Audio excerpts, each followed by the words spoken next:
All right, everybody, welcome to a special episode of Cook Wild. I've got, as always, my boy, Foodie Mike C. Hey. Chef Mike Casanetta, and he is making up Chili Colorado. I don't think you have to go to Colorado to have it. You don't. Now, why is it called Colorado? I have no idea. Okay. Yeah, I was hoping you'd ask me figured. that because I have no idea. All right. Yeah. I don't know. But we also have special guest, Mr. Trent Murphy. Trent, welcome to Kansas, bro. Appreciate you having me. Just a rambling man on the road. I can't. We brought him to Kansas to make him something called the Colorado. Yeah, like that. It came from Colorado. The elk came from Colorado. That's why it's called that. Bring it full circle. So Mike is going to teach you on this episode how to make the Chili Colorado. Super easy, super cheap. Well, the elk hunt's not cheap, but the recipe's cheap. So stay right here and figure out how to make the Chili Colorado.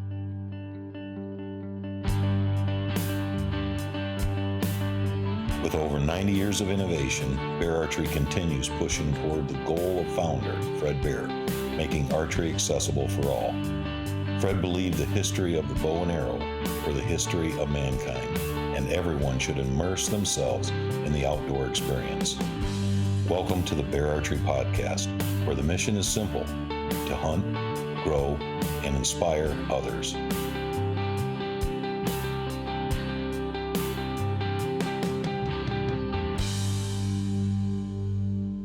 Guys, if you have been around archery much at all, then you've probably heard the name Lancaster.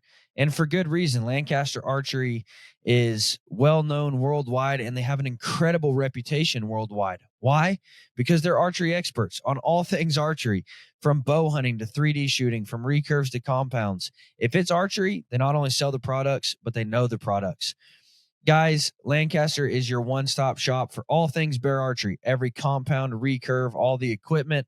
But outside of bear, they have everything you need, from arrows and broadheads to bow building equipment, everything. Guys, Lancaster Archery is a name that you can absolutely trust. They put out some of the best information that you can find just about anywhere. So I would highly encourage you to not only shop at lancasterarchery.com because you can trust in the products you're buying, because they know about the products that you're buying, but also I would highly encourage you to check out all of their resources, not only on their website, but on their YouTube channel, because they are a wealth of knowledge on all things archery.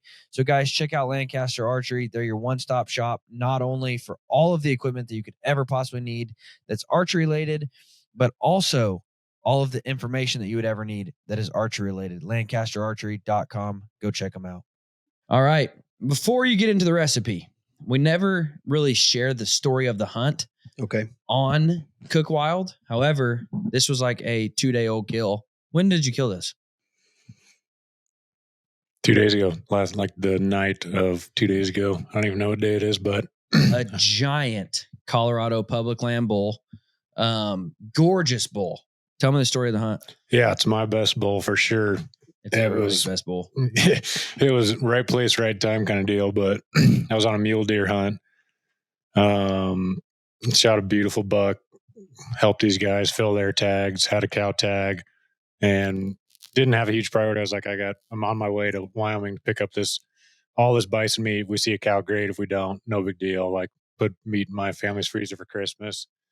We end up going over and looking over this ravine for a cow and just see 3 incredible bulls. And I have a 4-season tag in my pocket. No one has a bull tag in their pocket.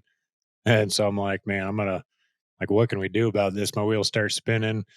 I call Fish and Game and I have a 4-season tag. The season hasn't started yet. Can I turn it in? They're like, yeah, you can exchange it. $5 exchange fee.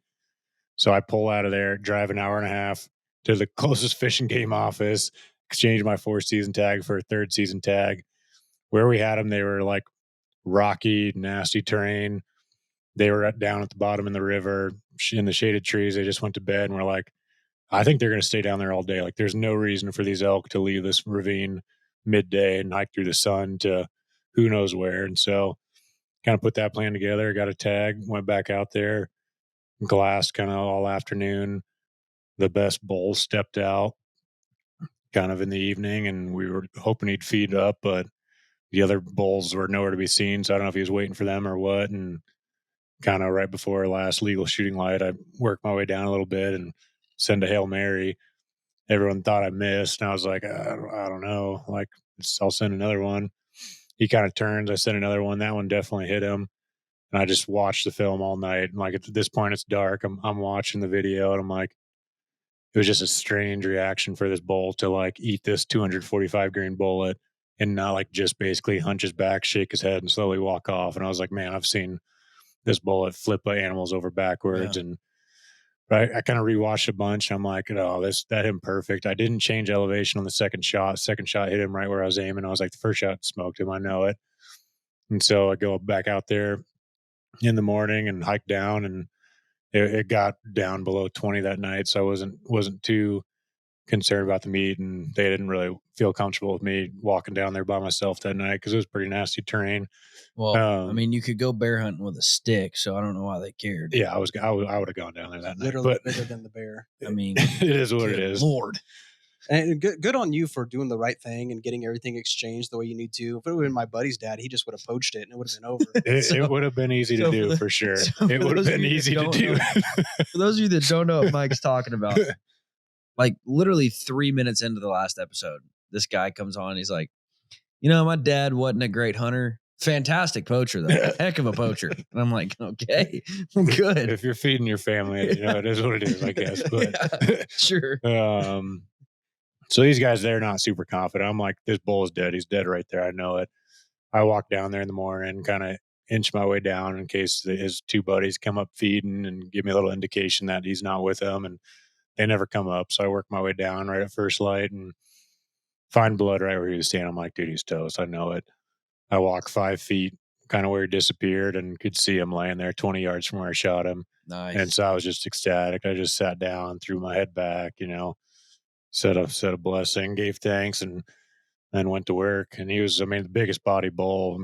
Beautiful bull, like trophy wise, but just body wise too. He was just absolutely massive. So you just threw it over your shoulder? Yeah, I threw it over a hole and hiked him out. It was no big deal. What a man. Anyways, so that's what we're eating tonight. Now we get to taste the spoils of it. Love sharing the experience. Love sharing the kill. Trent had to do all the work. Yeah, get to eat. Backed it out. Back strap's never been frozen. It was alive 2 days ago and kicking, so should be pretty good. Yeah, I'm pretty pumped. I've never had. I almost said Chevy Colorado, which is a cool truck, but I've never had Chili Colorado. First off, like when you told me, I'm like, all right, Trent wants Mexican food. You're like, all right, let's do Chili Colorado. I'm like, what the heck is that? Yeah, it's just like the perfect time for it. It's this delicious stewed meat that's just cooked down. I've done it with pork. I've done it with chicken. And it's always just solid, but it's basically making like this chili sauce, and it basically turns into a gravy and the stewed meat, and it's amazing. It's so good. All right. So walk us through step by step how to make, and this is, and you kind of just alluded to it. This is like the ideal recipe. And I say this often on the show. It doesn't have to be elk. If you've got a deer back strap, if you've got even a roast, I would imagine would work perfect for this. So if you've got any kind of wild game, this is going to be a fantastic recipe to try. Yeah. So it's incredibly easy. And that's something I was just talking about. Like really good Mexican food, it really doesn't take a whole lot. So this really, I just started with some good water and added some New Mexico chilies. Added about a third of a yellow onion, some garlic, oregano, and just cooked that down until it was softened. Put it in a blender, blitzed it up until it was about as fine as I could get it. And then that's really just the base sauce that we're using. We are, as we're cooking it, we've added some like the Knorr tomato bouillon stuff just to give it a little extra color and flavor. But the sauce really is already packed with flavor, so that's really all you need. So we browned it up a little bit. We put a little flour in there and cooked it down just to thicken it. And the chili's kind of a natural thickener as well. So really, that's all we're doing. We're just simmering this for about an hour, and it's going to be perfect. Now, what would you serve this with? Like, would you do this over rice and tortillas? Like, yeah, that's actually literally what I just did. I just did, sometimes I'll do rice and beans, but just pair it with a little bit of rice, some fresh tortillas, and it's perfect. Just scoop and go, and it's amazing. They even do stuff like this on breakfast sometime. They'll cook some eggs over the top of it, serve with some beans and tortillas and stuff, and it's amazing. So it sounds like to me, and we haven't got to eat it yet. Full disclaimer. We were going to pretend like it was so delicious, but I don't want to do that. We haven't got to eat it yet. We're about to. I can tell you my house smells like a delicious Mexican restaurant. Little taqueria. Yeah. So I'm pretty pumped. But this seems like the perfect fall like recipe. Oh, Like, absolutely. just- I mean, it's what they call like a guisada, and it's a stew. You know, it's just stewed down Yeah. meat that's nice and thick. It's kind of like a chili, but it's not, you know, not near the same flavor profiles. But it's going to have just great Mexican flavors and a little kick to it. Nothing too spicy, but I mean, it's amazing. all right. So give me your different variations. If somebody wanted to change it up, spice it up, you know, do different Sure. things with it, what would you do? Your chilies are going to be the biggest thing. I use like a New Mexico chili or like Guajillo chilies. You can add like an ancho, and that's going to kind of give it more of like a sometimes like a smoky, sweet kind of a. I almost describe it as almost like a raisin kind of a flavor. So if you want something like that, you can mix it up, and obviously mix up your chilies too. You can use some guajillos, throw in a couple anchos or something. If you want to absolutely like just kill everybody you're with, you know, you can use like some chili de árbol and just make it spicy as all get out. And but I mean, really, it's all about adding what you want to it. You know, I've seen people add, you know, like citrus and things like that. You know, some people throw bay leaves in there while it's simmering down just to give it extra flavor and stuff. But um, a lot of it is really just your preference on how hot you want it or what kind of profile you want to give it. Very cool. Guys, give it a shot. Perfect for this time of year. Here's what I encourage you to do, which is essentially what Trent did, other than driving 1,200 miles. Here's what I encourage you to do. I encourage you, if you kill a deer this week, it's the best week of the year. As far as deer hunting goes in the Midwest, if you kill a deer this week, cut the back straps out, throw it in the pan like Mike's talking about, and then finish processing. When you're done processing, you come back to a delicious meal. That's what I'm going to tell you to do. But here's what I can also tell you. Little teaser. Me and Trent have been trying to put together a Texas hunt, but he's busy killing everything else in North America. So haven't gotten to yet. But when we do, Mike's going to come down and cook up some Neil Guy, which is Trent's favorite. What's your favorite recipe out of Neil Guy? What do you make out of Neil Guy? We're not incredibly creative in the house, but honestly, they're like a patty melt burger. It makes it a really good burger. Like it doesn't have a lot of fat to it, but just pan sear it and butter with some garlic and throw it in a patty melt is incredible, especially if it's a young Neil Guy.